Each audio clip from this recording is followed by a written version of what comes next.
And we're seeing like record levels of anxiety, anger, emotional dysregulation in boys and young men. How much of this do you see as a cultural pressure versus maybe unmet developmental needs? Well, it starts with unmet developmental needs. There's no doubt about that. That's the root.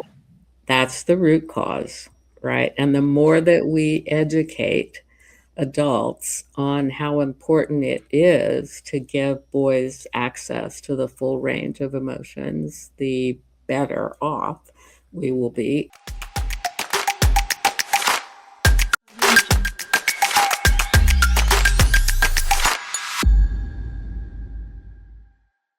Welcome to Truehope Cast, the official podcast of Truehope Canada, where we explore the physiological and psychological foundations of true mental wellness. I am your host, Simon Brazier, and today's conversation goes straight to the heart of identity, emotion, and healing, especially for men and families navigating a culture that often disconnects us from our inner world. Our guest today is Gloria Vanderhorst. She's a psychologist, a writer, advisor, and mentor. Gloria began her career working with young boys who were too often labeled hyperactive or attention deficient, when in reality they were expressing natural energy and emotions in a system that didn't really know how to receive it. That work led her to fathers and then to a deeper realization. Our culture systematically restricts emotional development in males, cutting them off from the full range of feelings required for healthy identity, intimacy, and leadership. Using internal family systems and emotional focused therapy, Gloria helps men, couples, and families access stored emotional experiences, understanding how their history shows up in the present, and create real, lasting change. In this episode, we explore why boys and men so often end up in an emotional desert, how unprocessed history quietly shapes marriages and the family life, the critical role fathers play in protecting their sons' emotional health, and how psychological insight and biological support, like addressing chronic nutrient deficiencies, work together to support mental resilience and healing. If you care about mental health, family relationships, and whole person solutions, this conversation is certainly for you. Today's topic is raising resilient sons in a depleted world. Enjoy the show. All right. Hi, Gloria. Thank you so much for joining us today. How are you and what is going well? Oh, I am excited about talking to you and your audience. And what is going really well for me is communicating to this lovely audience about men and boys and surprising them with some information. Well, I am a man. I have two young boys in my house, and All right. I am open to all of the information that will make my life easier. Good. So that's great.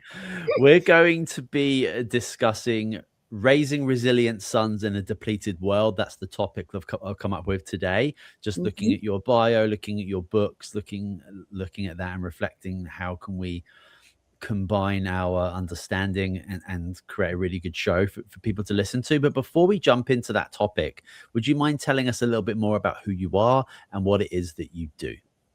I am a psychologist and I come into psychology through math.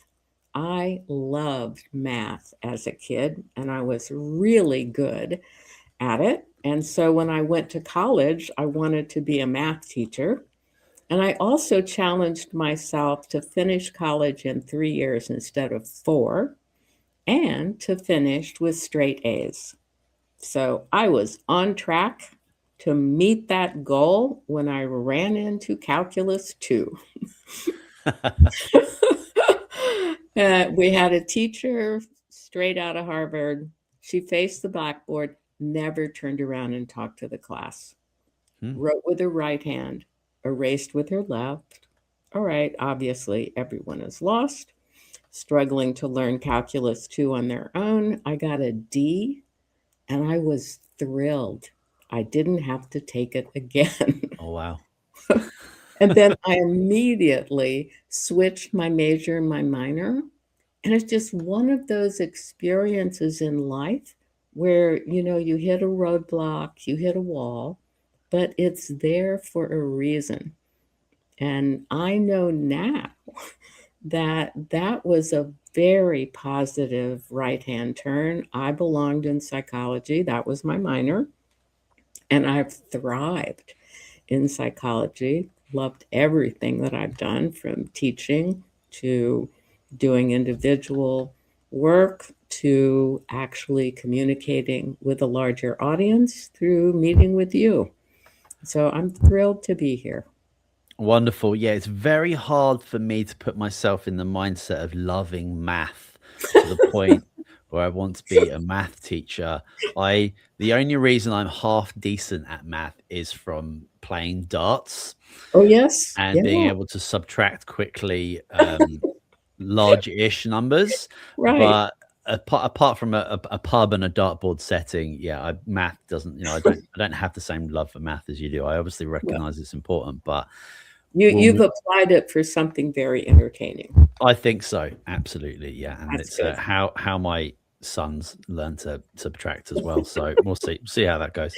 Um, That's good. so you began your work with younger boys who have Yes. often been labeled as hyperactive or Right. attention deficient. And, Right. and looking back through your experience, what do you believe has been actually misunderstood about these boys? And what does that misunderstanding say about our culture today?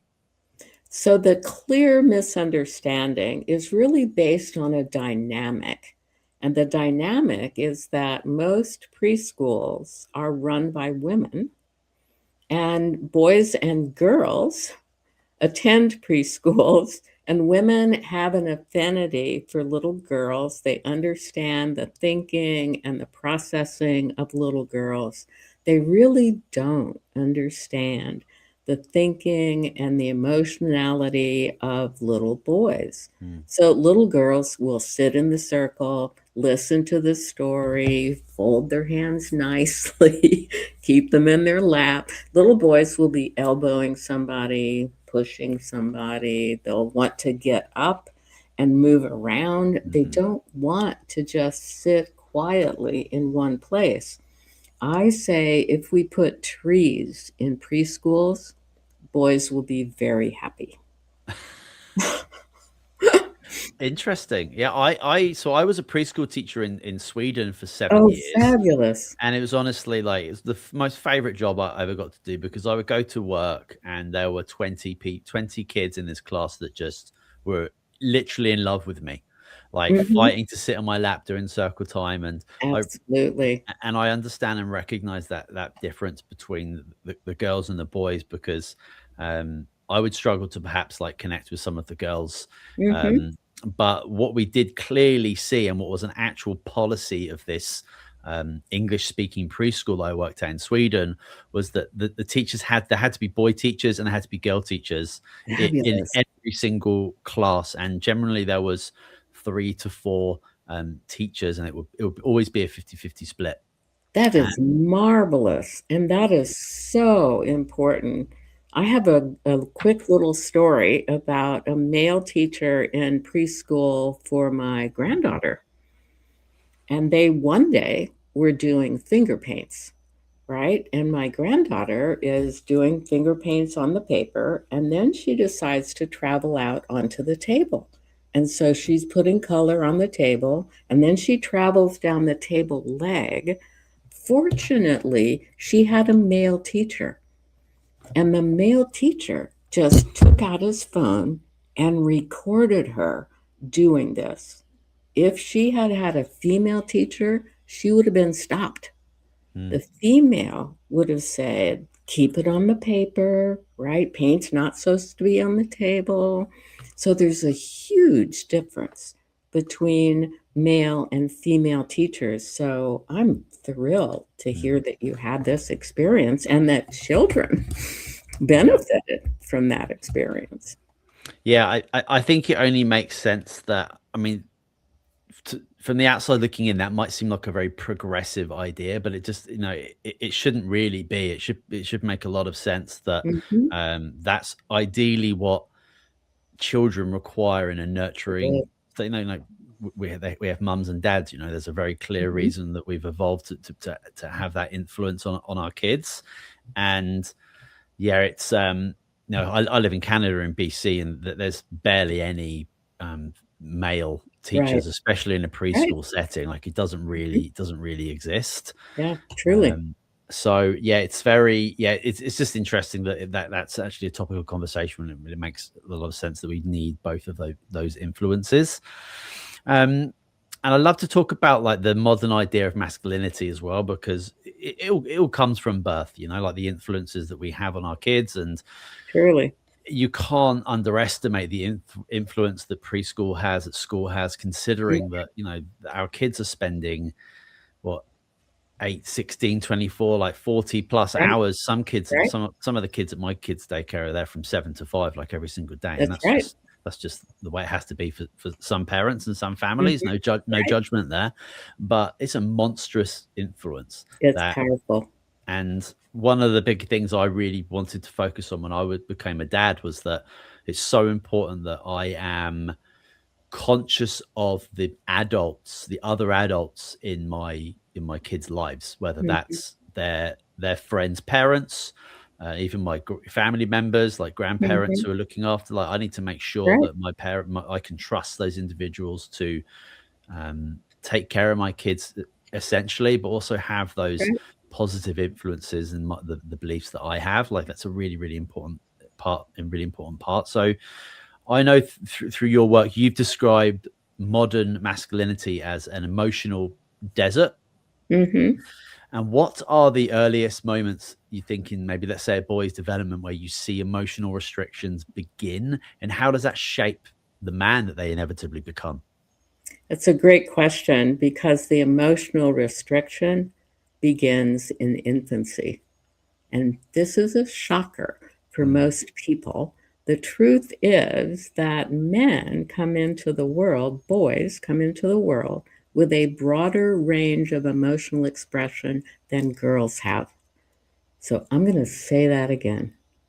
Men are born with a broader range of emotional expression than women. And by and large, all right, infant boys are interacting with adult females for the majority of the time when they are infants. yeah. Women who do not know this truth that the boy has a broader range of emotional expression make subtle reactions to the boy going higher in intensity. Boys can get more excited, more exuberant, more expressive, and they can also go deeper into the negative. They can get more irritated, more agitated, more angry. And mother or the female caretaker tends to react to that negatively. Mm, Even just the subtle, right, of screwing up your face and wondering, why are you so giddy? Why are you so silly? Right? Why are you so irritated? Why are you so negative? Or turning away, right? And infants are brilliant. Their only survival mechanism is reading the environment around them.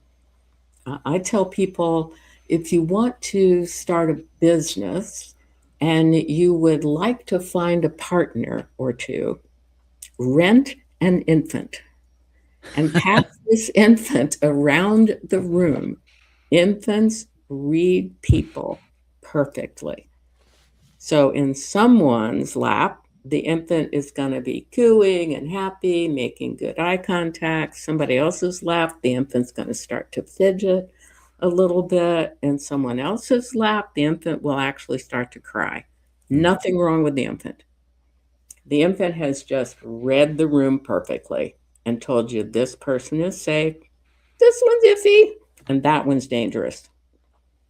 Infants read our emotionality and they do it as their only survival mechanism. So when mother kind of turns her head or screws up her face, communicates, I'm not comfortable with that intensity, the brilliant infant makes a good survival decision and narrows his range of emotional expression. So, right away, before he even gets on his feet, we have taught him right, to eliminate these extremes. Mm. Eliminate the top, eliminate the bottom. Then we put them on their feet. They start walking around, and they are normal, natural human beings. They still have normal reactions to life. Someone takes their toy in preschool and they start to cry. Mhm. The adult in the system will tell a boy to stop crying. The adult in the system will tell a girl, "What happened? Mhm. Why are you crying? What's wrong?"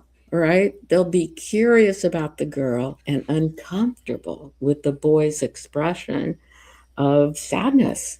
We tell boys not to cry. Yeah. It's Yeah, ins- it's super interesting, and I feel like children have this sixth sense, this connection to energy that we they kind of do. lose as adults. And Hmm. you put it in a way that I've not really thought about it before in regards to, they can't really fight their way in survival. They can't really run away in survival. So their instinctual survival nature as a small human is to feel out what's safe and what isn't.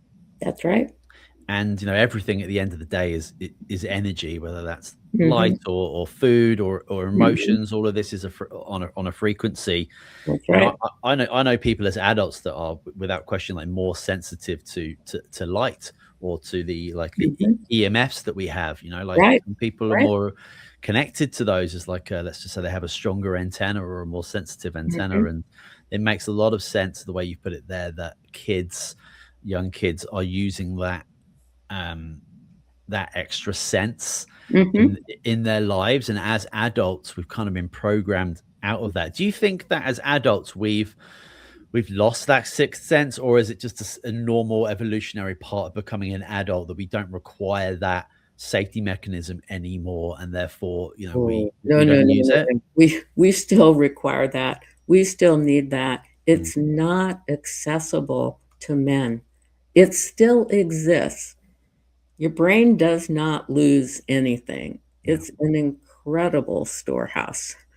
So you can still find ways to tap into those feeling states that you've denied existence in your life. They still exist, but it's very hard to open those boxes Yeah. again, right? They're stored in the attic and they're way back in the dark part of the attic. But it is important that we facilitate men being able to access that full range of feeling states, because you cannot develop a successful, intimate relationship with someone of the opposite sex or the same sex unless you can access those feeling states. So, the divorce rate in the United States is 50% or more. The statisticians will tell you the divorce rate is declining, and that is an absolute lie. The thing that's happening is that people are not getting officially married, Mm, so that when they have kids, have a house, decide to split up, there's no record, interesting. right? So the divorce rate has not dropped. And think about that. All right. We somehow are, as a culture, accepting of this truth that the divorce rate is 50%. That means half of our children do this very bizarre thing of moving back and forth between two houses every week, right? Two or Yeah. three times sometimes in the week. Now, would you like to do that? Do you want to pack a bag and move someplace else for 2 days and then come back to another place for 2 days? I mean, it's insane. Yeah, I've got I Managing don't our children.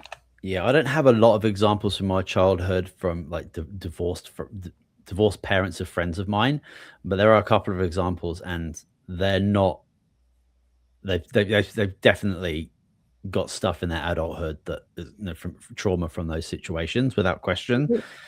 And I explain to my I explain to my kids, they're 4 and 6, and my 6-year-old gets it a lot more, but when my kids constantly want our attention, or they don't want to go to bed, or they want us to Mhm. lay with them till they fall asleep, I explain to my boys the fact that, there are friends in his class that don't have parents that aren't together, and they have to spend 1 week with mum and 1 week with dad, and Mhm. their parents are never together.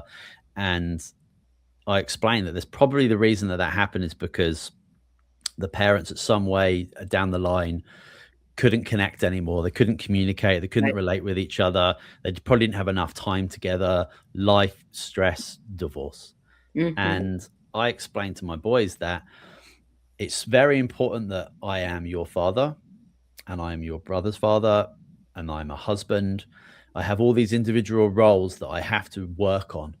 I That's can't right. just work on being a dad all the time. Mhm. It's Mhm. so important that his mum and I work on our relationship and have time together, even if it's just like watching a silly show and just like That's holding right. hands on the sofa. No, this is an Right. important value, and that I said to him, listen, would you like mum and I to split up? And he's like, "No." And I said, "Okay, well, No. this is why you need to respect that we need our space. We need our time to be able to do that, because the outcome for him, I have to explain it to him because he's 6, but the outcome is like disastrous, which it Yeah. would be. Right. And this is why I need you to respect our time." And I speak to him like I would be speaking to my 41-year-old best friend. That And is he gets so it. important. That's the advice that I give to parents consistently. Your child does not have to go to sleep, all right? Your child has to be in bed, Hmm. but in bed so that you, as an adult, can have a break and interact with your spouse Yeah, and build that relationship. Your child does not have to go to sleep. Walk out of the room, yeah. right? Leave them in bed, educate them just the way you have done. Mom and dad need time together. Yep, It's yep. powerful, and children respect that. They understand that. I had a question that popped up that I just kind of made a note of. So we'll just go back at one little step there. I wanted to Mhm. ask you about the expectations that I feel a lot of adults have on young kids and their emotional stability. A lot of people, they're 30, 40, 50 years of age, they're parents, they've got young kids, and they've obviously got their own personal experience of, let's say, controlling our emotions, Right, whatever that means. right. And we have that expectation on these young people as well, who are just like these energetic balls of Mhm. chaos.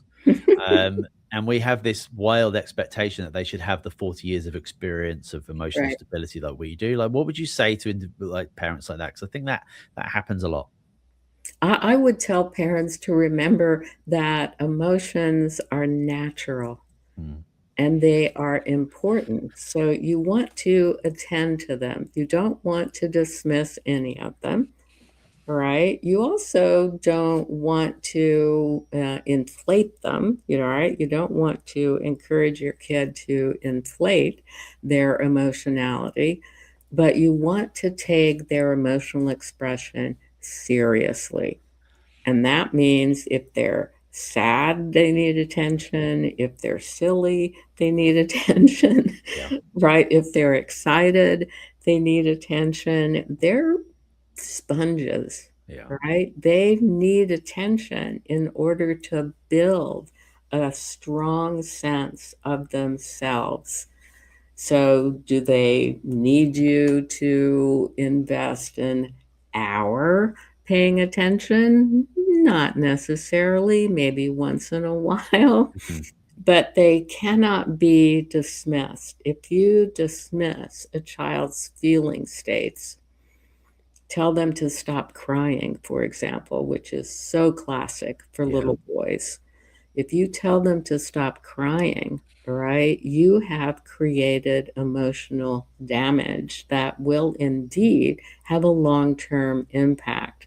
All right. They will try to control those tender, softer emotions and learn that, the world, the society doesn't want that part of me. yeah. So I have to deny that part of me. And that's so damaging in the long run.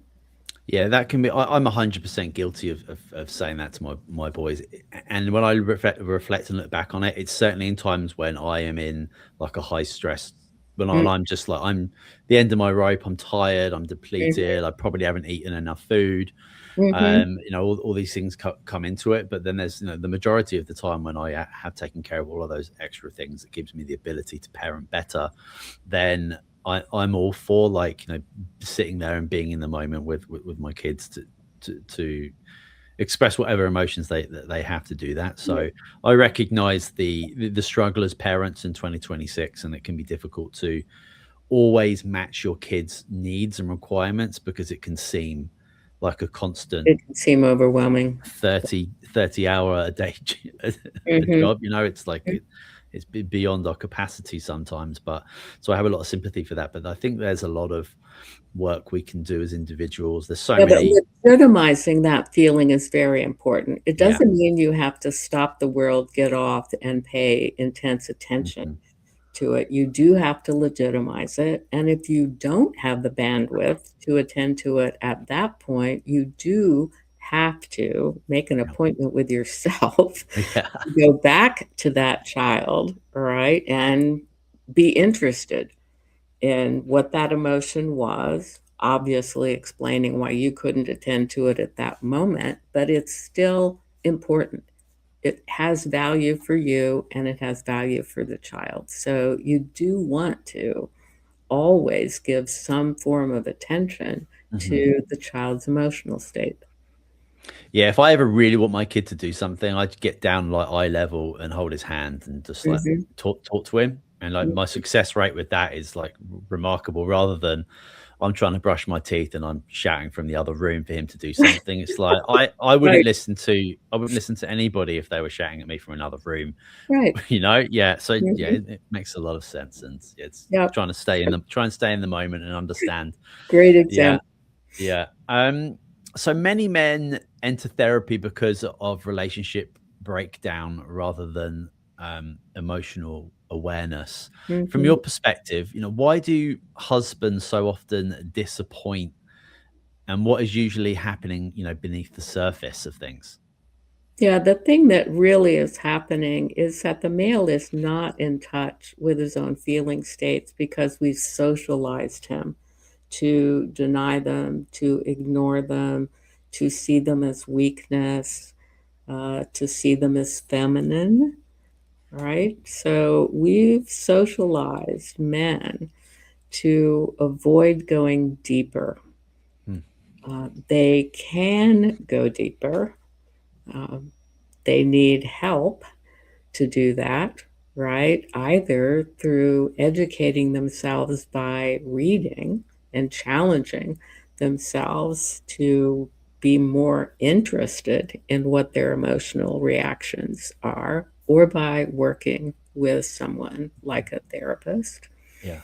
Or being in a group. There are wonderful groups that are forming throughout the United States to educate men about their emotional reality. There's one here in this area that has tentacles all over the United States called Everyman. And I guess I'll do an ad for it. Yeah. It's spelled Evryman. And they run groups, they run retreats, they bring in speakers, and their entire focus is on helping men to recapture the truth about the full range of feeling experiences that a human being is born with. And it's wonderful to see this process unfold for men. I love working with men in therapy for this very reason, right? Because I know what the potential Yeah. is. And when you see a man begin to understand that he has access to these feeling states, it's wonderful to see the change. I love it. And I guess from a lot of what we've spoken about already about how, like fathers and mothers can work with their young kids to kind of teach them Mhm. that skill set, that obviously plays a huge role when they become adults as well. Absolutely. Yeah. Absolutely. Um, and we're seeing like record levels of anxiety, anger, emotional dysregulation in boys and young men. How much of this do you see as a cultural pressure versus maybe unmet developmental needs? Well, it starts with unmet developmental needs. There's no Okay, doubt about that. that's the root.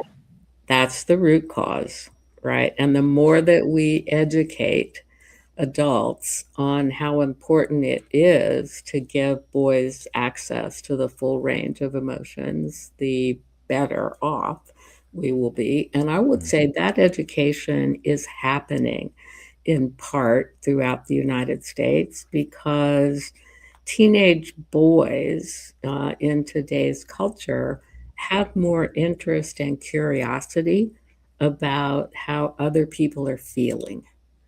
okay. And historically, that's not been true. Boys have avoided how other people are feeling. And when you're curious about how someone else is feeling, Yeah. they serve as a mirror, right? So that you can be curious about, well, what are you feeling? And what would you feel if you Yeah. were in that boy's situation? So it is happening. It, for my sense, is not happening fast enough.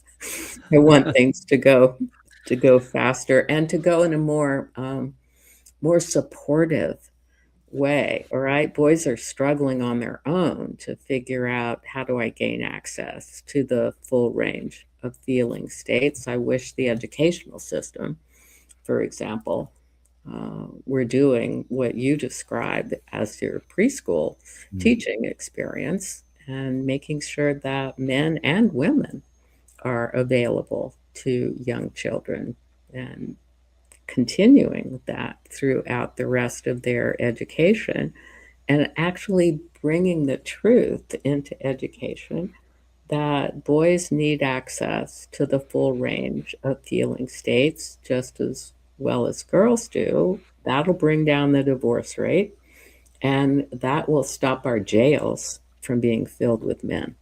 Our jails are filled with men for Mhm. this very reason that we don't give them access to the full range of emotions. So their problem solving is truly limited. So I mean to kind of wrap that all up, we're talking about like a lack of development and a lot of men actually not reaching the full scale of what it is to become an adult man, I guess, Right. psychologically speaking. Absolutely. It's super Absolutely. interesting. And that really comes into kind of the next piece I'd love to talk about, which is nutrition. And, Mm, we're looking to, so obviously we all know it's very important to nutrate the body, to nutrate the brain mhm, with good quality food and nutrition. But, we're looking to nurture and nourish people's and young people's ability to be responsible and to have structure and to mhm, recognize their place. Like these are all things a part of the development, and we're talking about like young kids to prepubescent teenagers, and the growth that happens with that, the hormonal changes, the right. neurological changes, the requirement for that development phase with nutrition is significant. And Mhm, here at True Hope Canada, we work with so many parents of young kids who, not necessarily all going through, 12, 13, 14 years of age, but like we've got like 6, 7, 8 year olds that are struggling as well. These kids don't fall into the let's just say the boxes of societal norms. Kids mhm. that might be struggling, we spoke about attention deficit disorders and Deficit, things like right. that. Like I don't think anyone knows an individual or a parent without a kid without like a diagnosis or something, even from the ages of like 4 or 5 years of age these days. It seems to be quite um, super frequent. But from your clinical experience, do you see like um, Do you see emotional work sometimes stall because maybe the brain itself lacks the biological resources to, regulate those emotions? Oh, I think there's a very direct connection. And if you think about the importance of nutrition, all right, our bodies need certain things in order to function successfully. So we need brain food. Yeah. We can't function successfully if we are malnourished or if we are poorly nourished. And, there's a plethora of people who are poorly nourished, all Hmm. right, because they choose to put French fries into their bodies instead of salads. Yeah. All right, let's just face that. Sure. We eat poorly, Yeah. right? And very few people actually educate themselves on how to nurture their bodies, right? We have a, a serious difficulty with diabetes all throughout the United States. I Hmm. don't know if it's true in Canada as well, but we just have this plethora Yep. of people suffering from diabetes, and it's not necessary, right? You don't have to put your body into that condition. Yeah. Yeah, no, we're all about nutrition here at True Hope. The company was founded on providing individuals the required vitamins, minerals, amino acids that the developing brain requires, Hmm. and especially during those key phases of growth where the body just like Right. ramps up its Sure. need. That's right. And the typical teenage diet is nutrient deficient anyway. You chuck in caffeine and sugary Right. drinks, and the body is consistently in this place of lack.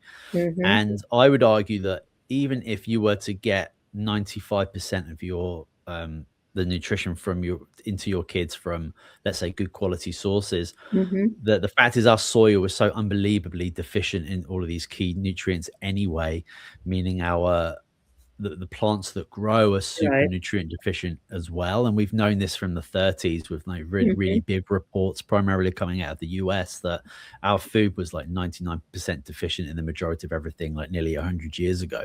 So I can only imagine that what it is now. So Hmm. for me, supplementation these days it's not an option. It's you just have to be doing it, and especially for these young kids. And when you talk about brain health, you talk about emotions and hormones, all of these things are physical chemicals within the body, Right. and if you don't have the building blocks to be able to produce them, your Hmm. body is not going to be able to produce them in adequate amounts. And it's Right. honestly as simple as that. So the nutritional aspect is so vital, just as well as like supporting and helping nourish your child emotionally. That's absolutely right. And we are not well educated in No. that area, right? If you think we're poorly educated about emotional development, I think it pales in comparison to our education about Yeah. nutritional importance. It really does. Otherwise, significant part of our population would not be Mm. walking around with diabetes. Yeah, and it really sucks because we're supposed to be, we're governed by a government to take care of its people, and unfortunately, we don't get the education requirements in school to recognize, what's good food, what isn't, the Mhm. role of sugar, the role of lots of these things in our food system that's just like normal. And also, we don't, it's not. I have a lot of sympathy with people that like choose to like have McDonald's, let's say 3, 4, 5 times a week, Right. because eating healthy it's time consuming if you want to cook.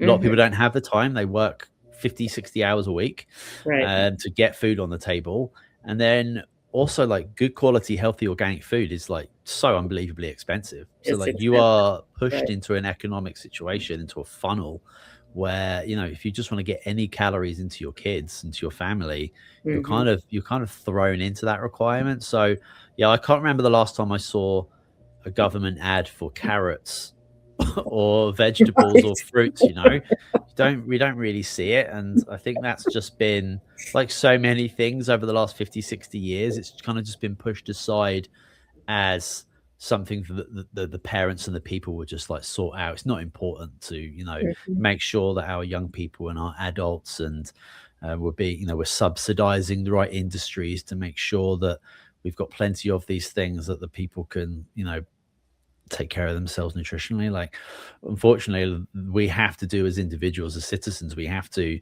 educate ourselves. We have to read the right things. We have to relearn these things as adults, and it's a lot of these things that we not expect, but we should have support from our schools, from our governments, from our doctors to recognize about the vital role of nutrition. It's so important. It's incredibly important, and I love to hear that you are working hard in that area and educating people. That's wonderful.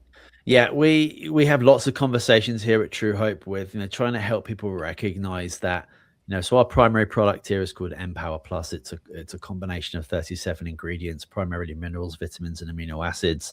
And what we're doing is helping people take a couple of steps back to take care of Mhm. their foundational root requirements of nutrition, Mhm. because so many people who go into a health food store or speak to a naturopath or a nutritionist, they're looking for something that's going to like help them or fix Right, them or cure them. That's the culture we have. We have a right. problem, we go to the doctor, we get something that's going One to thing. Yeah. fix us, Give right? me a pill.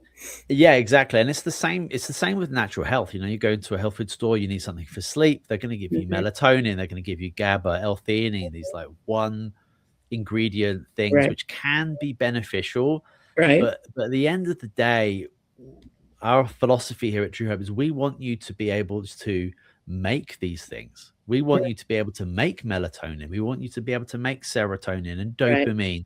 And the requirements for these is amino acids at its Mhm. base. Then you need vitamins and minerals to do all the amazing enzymatic reactions, to be cofactors for all of these things. So what we're trying to do, which I believe is incredibly unique when even in the natural health world, is listen, let's take a couple of steps back here. Let's give your body the nutrition it requires for a few weeks, a few months, and let's actually see, do you have a sleep disorder? Do you have anxiety? Right. Do you have fatigue? Or maybe you've just been nutrient deficient for 20 years and you're over caffeinated, you're dehydrated. Let's take care of these root things that ideally in a perfect world you wouldn't have to think about that because you could just get it from your diet, but we just That's don't live in right. that we just don't live in that reality anymore.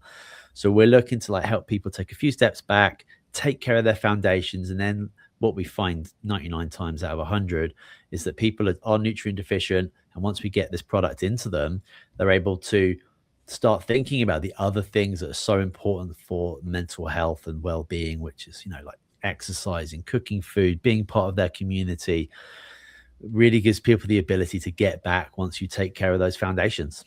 That's exciting, right? Because your brain needs food.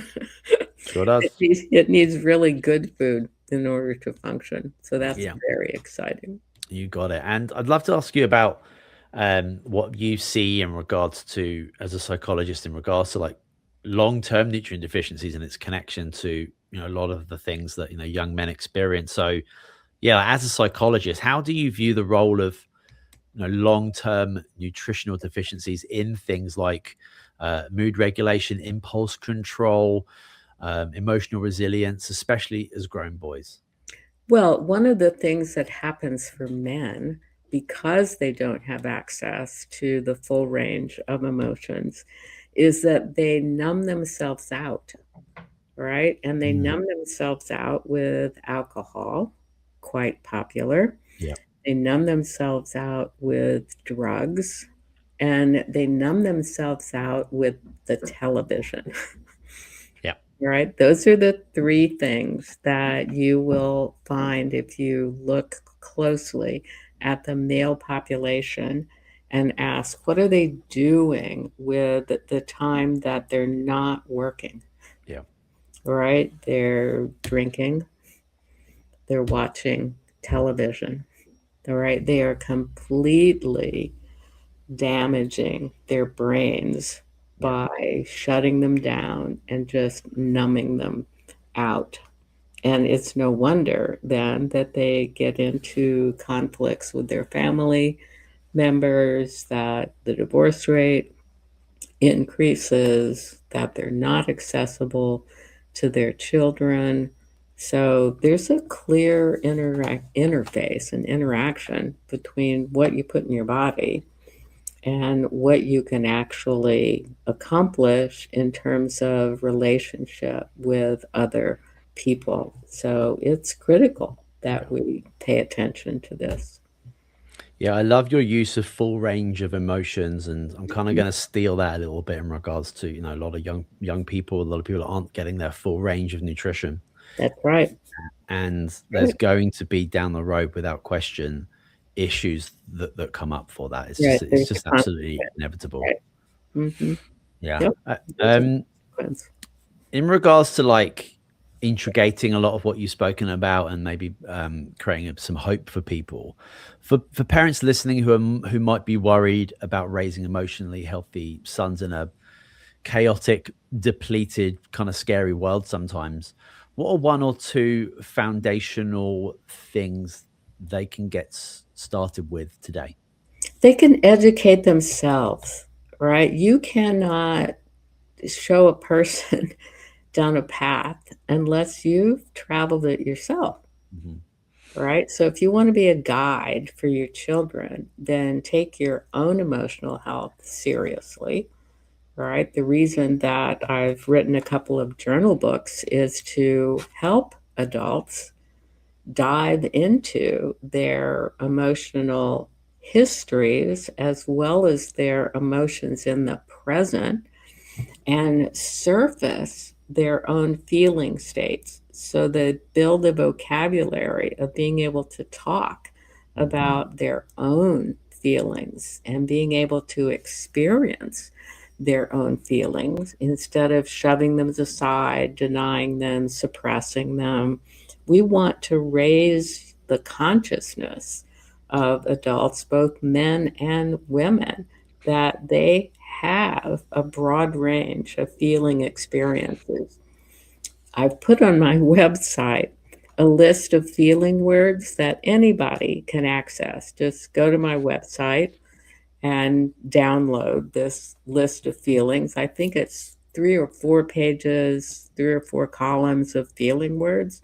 Okay. And the fun thing about your brain is that your brain can recognize what you're feeling in the moment, even when you can't produce it. So if Mm. you scan through these lists of feelings, the experience that you're having in the moment will pop off the page, right? It'll just smack you in the face. Oh, I'm feeling this.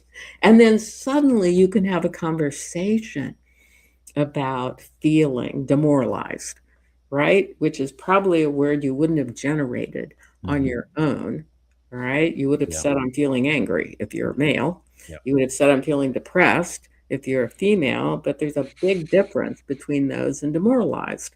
Yeah. So now I could really talk about the feeling that I'm experiencing. So it's critical that as adults, we educate ourselves and open up our brain's capability to experience the full range of feeling states. So you can do that with the feeling sheet. You can do that with my book, Read, Reflect, Respond 3 R's of Growth and Change, which is a wonderful journal book that lets you draw, scribble, as well as use language to respond. Amazing. So in your book, if you could leave fathers listening with one clear, maybe warning and one clear hope about raising sons in this culture, what would those be? It would be that it is dangerous to maintain the cultural expectation that you are to deny yourself access to the full range of feelings. Open yourself up, right? Educate yourself that you are a normal, healthy human being. You have the ability to gain access to the full range of feeling states that will benefit you, and it will benefit everyone that you're in relationship with, whether it's family, work relationships, fun relationships. It will have a significant benefit. So educate yourself.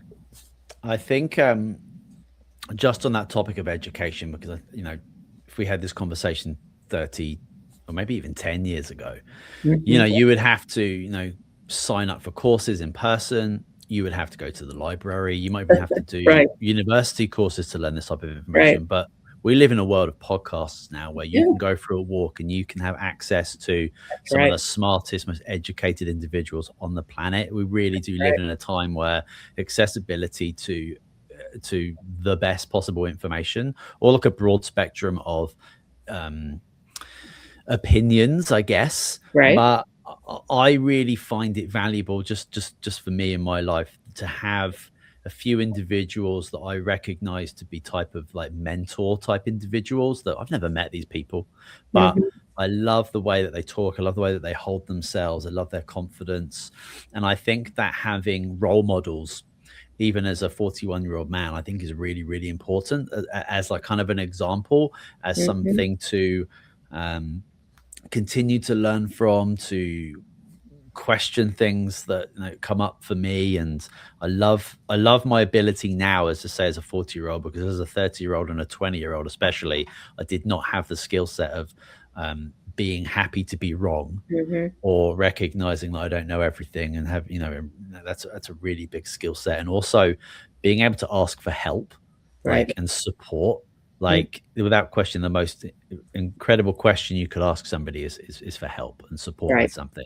And That's being, right. I want to say, like, being man enough to Mm-hmm. ask for that is Mm-hmm. super important, because everybody needs that sometimes. Mm-hmm. And I think being able to put that ego aside as frequently as possible is a really valuable skill for people. And as an adult with kids, trying to instill that and setting that example for them. And I think that I would, going forward as a parent, I would, and I've had this conversation with friends of mine who are going to become parents, and they sometimes ask for advice, but sometimes they don't, which is also okay. It's like, you want your kid to obviously love you, Mm-hmm. but there are lots of kids that love very abusive parents. But there has to be a respect there as well, and you want to be an example of the man you hopefully develop them into becoming. And I think that that's a good place to be. Mm-hmm. So it is important that we value relationship and that we value attachment and that we really understand how the people that we choose to attach to influence us, Yeah. right? So, as you said, sometimes our attachments influence us negatively. Mm. Raising your consciousness to really evaluate, how does this relationship support me, help me, or hurt me, is a really good question Yeah. to ask. And then having the courage to seek out relationships that support you and help you is the next step if you're in relationships that are damaging or controlling or demoralizing. Yeah. And there are plenty of those out there. But the good news is that there is help available for everyone, right? You don't have to stay in a relationship that is harmful. There Yeah. really is help available. Well said, Gloria. Thank you. Yeah, and just one piece from me that I'd love to just share with people is that I like to, just as, because the idea of change and development is very scary for a lot of people, because it's Mhm, unknown territory, and human beings just don't really like really, really enjoy change. mhm, But for me, like, one of the main reasons I exercise and choose to eat well most of the time is because I don't want to get Alzheimer's when I'm 70, 80 years old. mhm, So I'm doing these things now to benefit myself in the long term. And I think of the same with my kids. My eldest kid is 6. I am one third through the right, journey of him being an adult, where it's 18. And I like to think my job is right. done at that point, not Mhm, as a supportive role, for Mm-hmm. sure. But like in regards to teaching him to be a man, I've got That's 18 right. years, maybe even less. Right. And that's my, I think that when I can put my emotional piece to the side a little bit, my pure rational mind is like, my job as a dad is to get him to adult years as a more competent individual as possible. That's right. And it's good to come back to that in the present moment, because Mm-hmm. every little thing I say, every little thing that I do, my behaviors, how I hold myself, all of that goes into this sponge, Mm-hmm. and it's going to develop an amazing person, a good person, or That's whatever in the right. future. And I've got a big responsibility there, and it's something that everyone should take seriously. Absolutely. Parenting is a wonderful experience if you educate yourself Mhm. on how to do it well. And there's a long term benefit because that child will then turn around and take care of you, Yeah, right? When you're 80, 90, 102. that's right. That's right. Well said. Okay, Gloria, thank you so much for coming on the show. I've learned a lot, and I'm sure the listeners will as well, and I really appreciate that. But before we leave, can you let us know where we can learn more about your work, please? Yes, you could access my website, and it's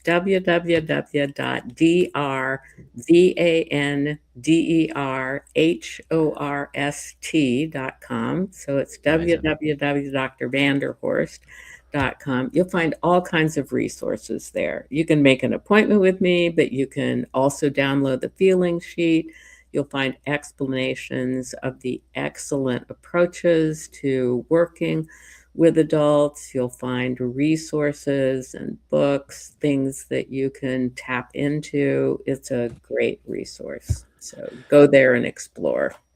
Wonderful. Well, I'll make sure the link to that is available for people. And what I usually do with my guests, if there's any other amazing resources that you would recommend, you can send them to me, and I'll put them in the show notes so people can access them as well. Excellent. Thank you. Beautiful. Well, thank you so much for coming on the show again, Gloria. I really appreciate it. You're welcome. Thank you. All right. Well, that is it for this episode of True Hope Cast, the official podcast of True Hope Canada. You can connect to the show notes if you want to learn more and connect with Gloria. But other than that, we'll see you soon.